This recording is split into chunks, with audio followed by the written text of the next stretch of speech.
There's no doubt that the Steph Curry-led Golden State Warriors will always be remembered as one of the most successful yet polarizing teams in NBA history because of how this team has changed the way basketball is played.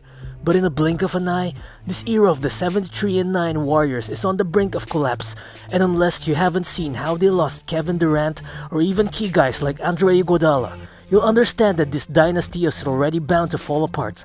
Well, for one, except for Curry, Klay and Draymond Green, they just don't have the type of guys which they had on their championship chorus of the moment. Yes, they now have Andrew Wiggins, but this guy is still a big question mark as to how he can impact their winning ways despite being a seemingly good fit. With Steph now 32 years old and Klay and Draymond both being 30, how can GM Bob Myers possibly try and extend the Golden State Warriors championship window? And can he pull off the right moves this offseason? And as crazy as this sounds, can he create another super team by trying to get Giannis Antetokounmpo to go to the Bay Area? What's good, guys? It's Riro here, and in this video, let's break down this whole Warriors situation and take a deeper look as to why this dynasty is probably over without most fans even realizing it. Let's get to it. Just as tons of people suggest, the Warriors are primed to trade for Giannis Antetokounmpo this offseason, and for that sole reason, it is said that Steph Curry and company can once again re-establish their dynasty. But let's be real here, seeing Giannis getting traded to or signing with the Warriors is most likely going to be a pipe dream, no matter how interesting it looks on paper. And it just seems like it's not going to happen, not this 2020 offseason, and not in 2021 as well. I'm gonna tell you why.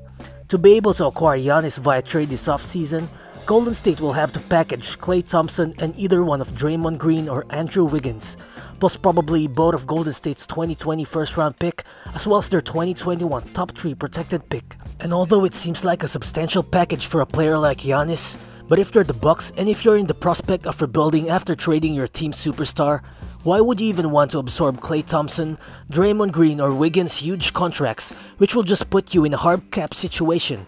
And for the Warriors, this situation will just leave them with Steph, Giannis and either one of Draymond or Wiggins for 1 year at best, without having a lot of cap space or backup options for the future.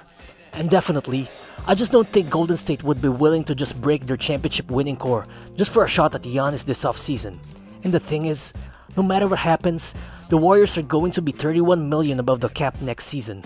So if they want to have Antetokounmpo, they really have to get rid of at least 2 of their 3 core guys, plus their 2020 and 2021 first rounders. And it just sounds too much to give up in my opinion. And it's also hard to envision the Greek Freak signing with the Warriors in 2021 either, for the sole reason that the Bucks can offer him 35% of the cap, which would equal to $254 million for 5 years, while other teams can offer him just $161 million for 4 years at the most. Plus, I think that this whole Giannis leaving Milwaukee thing is just being overplayed so much by the media to the point that it gets kinda out of hand.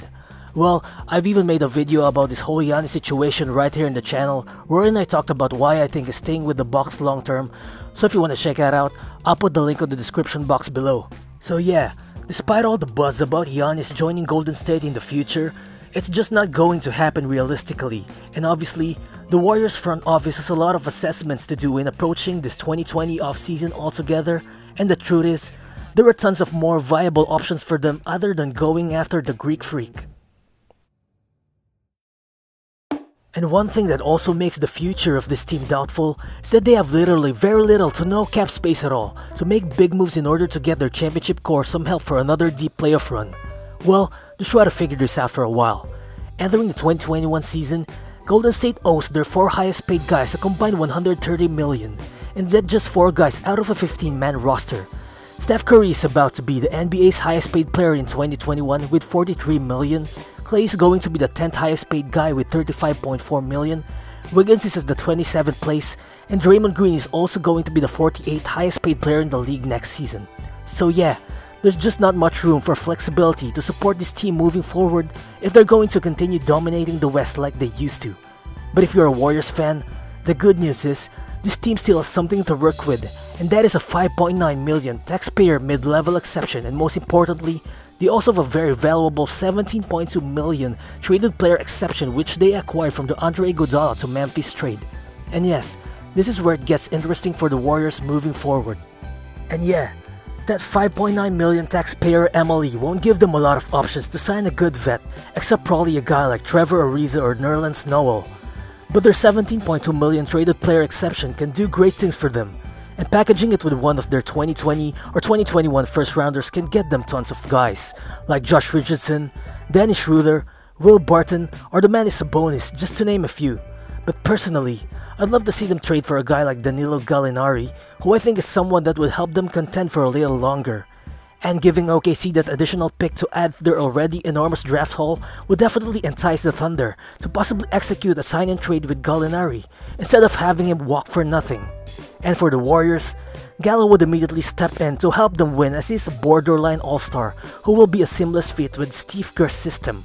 He's a good stretch 4 with good size who can give you at least 18 to 20 points on any given night while shooting at a high percentage from deep. And he is also a good passer who can definitely thrive in the shooter-heavy Warriors team. Other great options in my opinion who they could look to trade for with that trade exception and with those picks could be someone like Aaron Gordon or Miles Turner. And though there would be obvious questions regarding how those guys can impact the Warriors in a win-now situation, they just look like they would be great fits in the Warriors system. Well, it kinda excites me just by imagining Aaron Gordon potentially playing in a new version of the Death lineup together with Steph, Klay, Wiggins and Draymond all on the floor together. Because for quite some time now, Gordon hasn't looked like a right fit for what they have been doing down there in Orlando, and seriously, the guy has all-star potential and is just 24 years old.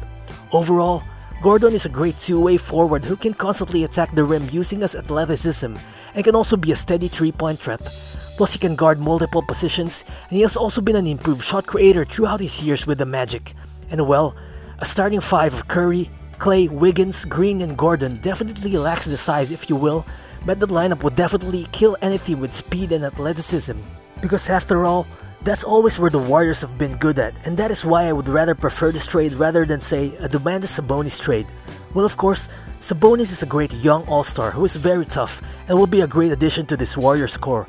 But the thing is, adding a back-to-the-basket big man like him to their starting 5 may potentially just center the offense around him, and that could drastically alter Steph and Klay's effectivity moving forward. So yeah, I just feel like if the Warriors are gonna dominate again, or at least still be good, they probably have to do it the way they have always done, and that is by exposing defenses with their excellent outside shooting and quick off-the-ball movement.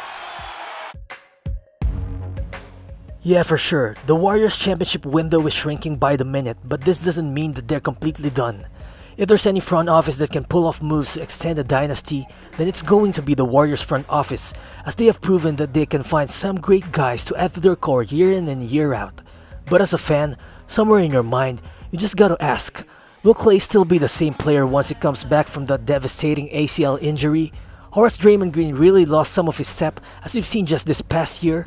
And further, will guys like Eric Paschall, Jordan Poole, Kevin Looney or Damian Lee be ready to contribute immediately to a team that will have championship expectations again once their veteran guys return next season?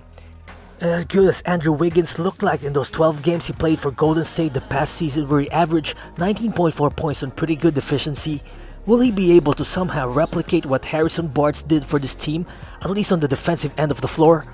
This team needs to make a lot of big decisions with very little time, and one crucial mistake can lead them to a point of no return.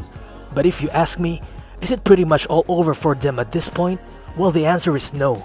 Because with all the buzz surrounding the Warriors' number 2 overall pick this upcoming draft, I feel like GM Bob Myers is still in a very lucky position. Because honestly, I feel like he doesn't really need to trade this pick if he feels like he can't get anyone who is gonna help them win now. And that is for the sole reason that he has other tools to use which can improve their roster just like that huge $17.2 million trade exception that the team has. So basically, I wouldn't be surprised to see Golden State draft someone like James Wiseman, Danny Avdija, Isaac Okoro or whoever they feel like is a player that they can stack and improve with the team simply because they still have the option to use their 2021 top 3 protected pick alongside that TPE to go for another veteran guy. Yeah, the truth is, the Warriors will still be competitive and I can still see them being a top 5 team in the West next season. But the question is, will they be able to return to their old form and be able to rise above the new West superpowers like the Lakers, the Nuggets, the Rockets or even the Clippers to be able to continue their dynasty? Well, I guess it will all just depend on how their front office can get help for Steph, Klay, and Draymond the quickest time possible, just as how they have done it for the past 5 years. And yeah, in a blink of an eye, this dynasty is already on the brink of collapse, but it just takes one great offseason move to change it all. Thank you for sticking until the end of the video, and if you've enjoyed this one, please help me promote my content by subscribing to the channel. Shout out to all the guys who have been taking time to smash the like and subscribe button. Those things go a long way for me as a new content creator, so please continue to do so. And also, please feel free to share your thoughts in the comment section, or if you want to hear about anything NBA on the channel, then feel free to hit me up and let me know. Again, this is Riro, and I'll see you on my next video. Peace.